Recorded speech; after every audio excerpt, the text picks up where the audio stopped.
Guys, welcome to logical study YouTube channel. तो चलिए आज हम देखते हैं कि how to calculate percentage of percentage, प्रतिशत का प्रतिशत कैसे निकालते हैं, है ना। तो प्रतिशत का प्रतिशत कैसे निकालते हैं, इसको आज हम सॉल्व करेंगे। इस सवाल को हमने पिछली वीडियो में आपको बताया था कि प्रतिशत कैसे निकालते हैं, है ना, किसी भी प्रिंसिपल अमाउंट का प्रतिशत कैसे निकालते हैं। अब यहाँ हमें किसी प्रिंसिपल अमाउंट का प्रतिशत नहीं निकालना, हमें परसेंटेज का परसेंटेज निकालना है। तो चलिए, हमारे पास दो क्वेश्चन है। फर्स्ट क्वेश्चन है कि 100% का 20% क्या होगा, और सेकंड है हमारे पास कि 30% का 10% क्या होगा। तो चलिए हम इनको पहले समझ लेते हैं कि परसेंटेज का मतलब क्या होता है। यहाँ परसेंटेज का मतलब हमने पहले पिछली वीडियो में आपको बताया था 1/100 होता है, और का मतलब यहाँ मल्टीप्लाई होता है।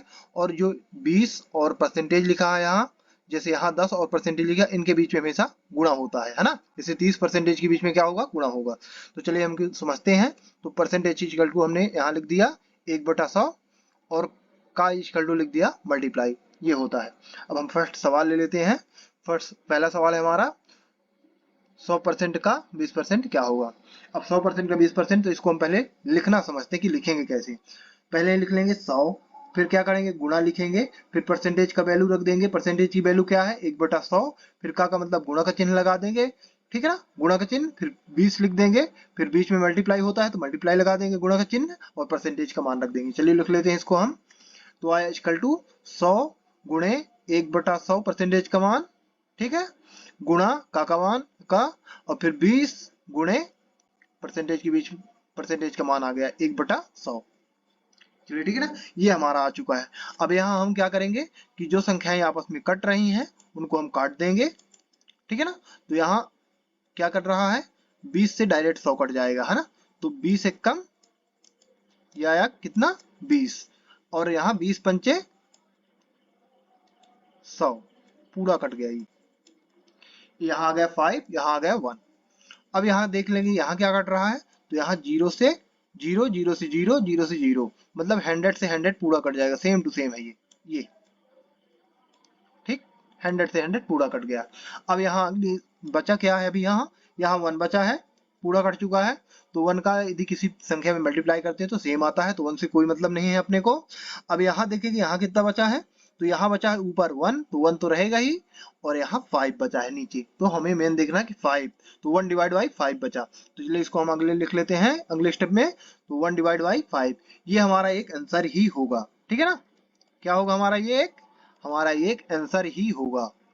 और यदि ऑब्जेक्टिव में आपको कई बार ये पूछा जाता है क्वेश्चन, है ना, तो एक आंसर ये होगा। और एक कई बार ऑब्जेक्टिव में आपको उलझाने के लिए दशमलव में पूछ लिया जाता है, मतलब 5 के यदि आप 1 में डिवीजन कर देंगे तो दशमलव में आंसर आ जाएगा। तो चलिए कर देते हैं। तो आया 0.2।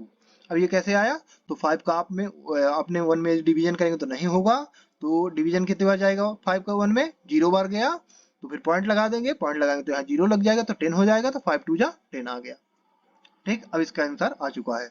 चलिए अगला सवाल करके देखते हैं। सेकंड नंबर हमारा है 30% का 10% क्या होगा। चलिए 30% का 10% निकालते हैं। तो पहले सेम हम इसको लिख लेंगे जैसा आपको पहले बताया। तो लिखेंगे तो क्या आ जाएगा, 30 उतर आएगा, 30 गुणे परसेंटेज का मान 1/100, फिर है ना 1/100 आ गया, फिर का मतलब गुणा, फिर 10 उतार लेंगे, गुणा परसेंटेज का मतलब 1/100, ठीक है। अब हम इसको भी हल करेंगे कि इसका वैल्यू कैसे निकालेंगे, है ना, इसकी वैल्यू भी हल करेंगे। तो पहले इसमें जो भी कटे फिटेगा उसको काट लेंगे। तो यहाँ 0 से 0 कैंसिल हो रहा है, ठीक है ना, ये 0 से 0 कैंसिल हो गया। और यहाँ भी 0 से 0, 1/100 और 1/30, ये 30 में 30 मल्टीप्लाई 1/100 में 100 का 0 और 30 का 0 कैंसिल हो जाएगा ये। अब ये कैंसिल हो गया। अब देखेंगे बचा कितना, यहाँ 3 और यहाँ 10 बचा, यहाँ 1, यहाँ 10 बचा। तो ये हो जाएगा 3 से ऊपर मल्टीप्लाई होगा तो यहाँ भिन्न का गुणा है, ऊपर से ऊपर नीचे से नीचे होता है। तो यहाँ नीचे कुछ नहीं है बटे में, तो 1 मान लेंगे। तो यहाँ 3 1 जा 3 और 1 10 जा 10 आएगा, और यहाँ 1 1 जा 1 और 1 10 जा 10।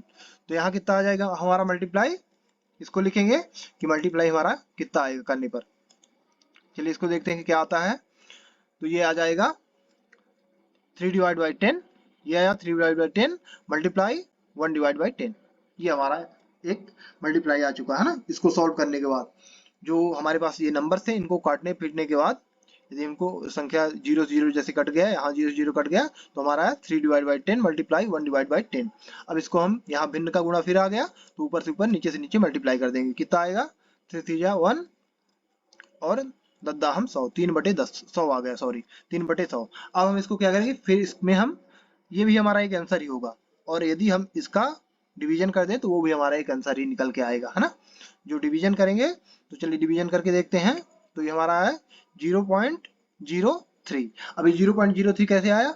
100 का 3 में डिवीजन करेंगे तो 0 बार जाएगा, तो 0 आ गया, और यहाँ लग जाएगा पॉइंट। क्या लग जाएगा? पॉइंट। पॉइंट लगेगा तो 0 अपने आप बढ़ जाएगा, 0 एक बढ़ गया, मगर अभी 30 हुआ है पॉइंट लगने के बाद। तो अभी एक बार और जाएगा, तो एक बार और 0 गया, वहां भी 0 बढ़ गया, तो अब डबल 0 हो गए, तो ये हो गया 300, और ये होगा 100। 100 का 300 में जाएगा तो 3 बार जाएगा डिवीजन, तो आ गया ये 3। तो यहाँ आया 0.03। ये हमारे दो आंसर आ चुके हैं।